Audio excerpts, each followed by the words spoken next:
Ano nga ba ang tinatawag na scientific revolution? Ito ay katanungan ng ating taga-subaybay mula sa isa pa nating channel na Solidong Kaalaman, at iyan ang ating pag-uusapan sa videong ito. Pero bago natin ito simulan, ay baka naman pwede mo munang ilike itong video. Ang scientific revolution ay isang mahalagang panahon sa kasaysayan ng siyensya na naganap mula pa noong ika-16 at ika-17 siglo. Ito ang panahon kung saan naganap ang malaking pagbabago at pag-unlad sa mga paraan ng pag-unawa, pagsusuri at pag-aaral sa kalikasan at kalawakan. Sa panahong ito naganap ang pag-aaral ng mga sayantipikong paksa tulad ng astronomiya, pisika, kemika at anatomiya.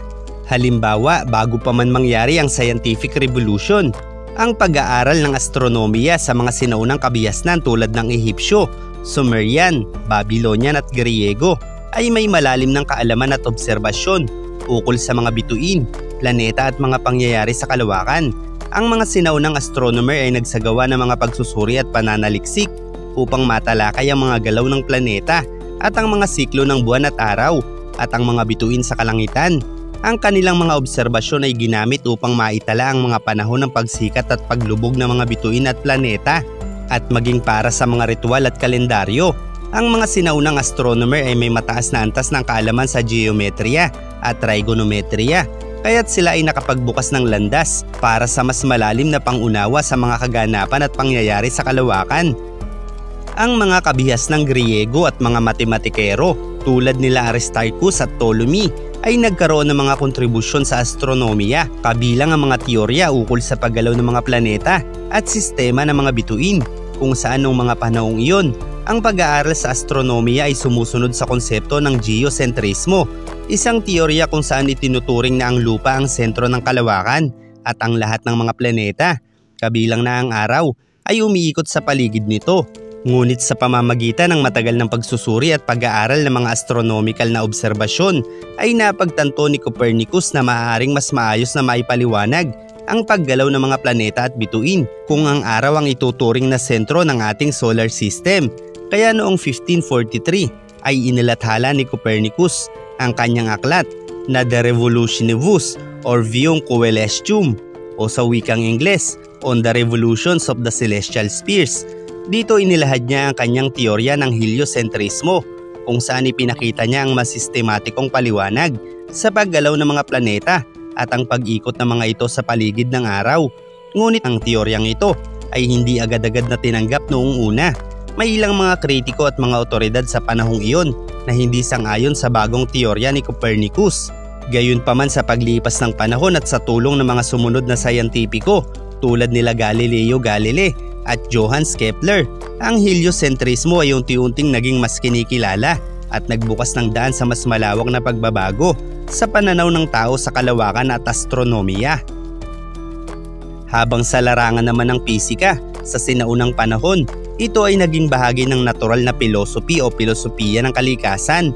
Ang mga Griego tulad nila Aristotle at Archimedes ay may mahalagang kontribusyon sa pangunawa sa pisika, kung saan itinala nila ang mga obserbasyon at eksperimento ukol sa kalikasan. Noong panahon ng Mesopotamia, sinaunang Ehipto, China at iba pang kabihas ng panrelihiyon, nagkaroon ng mga konsepto ukol sa mga batas ng kalikasan tulad ng geometriya, astronomiya at iba pang konsepto na naging pundasyon ng pisika, kung saan sa mga panahong ito, ang pangunawa sa pisika ay malalim na nakatutok sa mga pilosopikal at espiritual na paliwanag. Ang mga ideya at teorya ay kadalasang batay sa paniniwala, mitolohiya at pilosopiya ng mga sinaunang kabihasnan, at sa pagsisimula ng scientific revolution ay nagdulot ito ng malalim na pagbabago sa paraan ng pagsusuri at pangunawa sa pisika, kung saan nagkaroon ng mas sistematisadong eksperimento at pag-aaral at nagsimula ang proseso ng pagsasalin ng mga pagsusuri sa paggamit ng mga simbolo ng matematika. Ito ang naging pundasyon ng modernong pisika na batay sa ebidensya, matematika at eksperimento. Sa panahong ito nagkaroon ng malawakang pag-unlad sa teorya at batas ng pisika na humantong sa mas malalim na pangunawa sa kalikasan at pagbuo ng mga teknolohiya at aplikasyon na batay sa pisika. Habang sa larangan naman ng kemika o chemistry, sa sinaunang panahon ay tinatawag nila itong alchemy, kung saan ang alchemy ay isang sinaunang sistematikong pagsusuri na nagsasama ng mga aspeto ng kemika, filosofiya, astrolohiya at esoterikong paniniwala, kung saan ang esoterikong paniniwala ay tumutukoy sa mga kaalaman, paniniwala at praktika na itinatago, sinasaliksik o ipinababatid lamang sa mga piling grupo ng mga taong inaakalang may espesyal na kaalaman o pangunawa sa mga ito. Ito ay kadalasang naiuugnay sa mga misteryong konsepto, kababalaghan at espiritualidad na hindi madalas na nauunawaan o naipapaliwanag ng pangkaraniwang kaalaman. Ang mga esoterikong paniniwala ay kadalasang may kaugnayan sa mga pilosopikal na pagsusuri, espiritual na pag-unawa at pagsasagawa ng mga ritual o seremonya. Ang mga alchemist ay naglalayong maisakatuparan ng dalawang pangunahing layunin. Una na rito, ang transmutation ng mga base metal patungo sa ginto, kung saan tinatawag nila ang prosesong ito na Philosopher's Stone. Ikalawa, ang paghahanap ng elixir of life o likas na gamot na magbibigay ng walang hanggang buhay.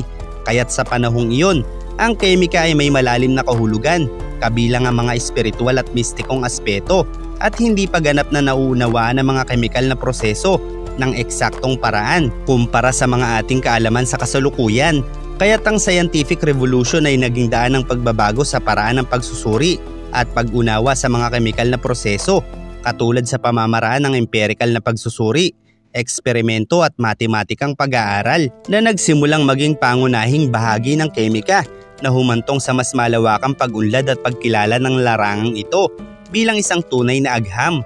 At pagdating naman sa larangan ng anatomiya ng mga sinaunang kabihasnan tulad ng mga Ehipsyo, Griego, Chino at Arabo ay mayroon na ding kaalaman at pag-aaral ukol sa anatomiya ng tao at iba pang mga hayop, kung saan ang mga sinaunang Ehipsyo ay nagsasagawa ng pagsusuri sa katawan ng tao, kabilang ang mga organo o organs at iba pang mga bahagi ng katawan bilang bahagi ng pag-aaral para sa kalusugan at paglilinis ng mga bangkay. Sa mga panahong iyon, ang anatomiya ng tao ay naiuugnay din sa mga paniniwala sa relihiyon at espiritualidad.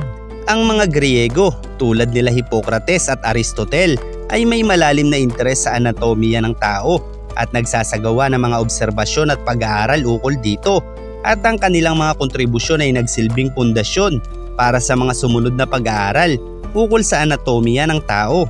At sa panahon naman ng Roman Empire, si Claudius Galenus o mas kilala sa tawag na Galen ay isang tanyag na doktor at anatomista. Siya ay nakapag-ambag ng mahalagang kaalaman sa anatomiya ng tao sa pamamagitan ng mga dissection at pag-aaral ng mga hayop. Subalit bago ang scientific revolution, ang anatomiya ay nananatiling limitado sa mga paglalarawan at mga teorya batay sa mga obserbasyon at eksperimento, at ang pagsusuri ng mga labi ng mga hayop at mga tao ang pangunahing paraan ng pag-aaral ng anatomiya ng tao sa panahong iyon. At sa pagsisimula nga ng scientific revolution ay nagkaroon ng mas malalim na pagbabago sa paraan ng pagsusuri sa anatomiya ng tao, kung saan binigyan diin ng mga anatomista tulad nina Andreas Vesalius at William Harvey ang pangangailangan sa mas sistematisadong pagsusuri ng katawan, kabilang ang mas maraming dissection at pag-aaral sa mga estruktura. Ang mga ito ay nagbukas ng mga bagong oportunidad para sa mas malalim na pangunawa at pagsasaliksik sa anatomiya ng tao, at ang anatomiya ay nagkaroon ng mas mabisang mga pamamaraan ng pagsusuri at pag-aaral.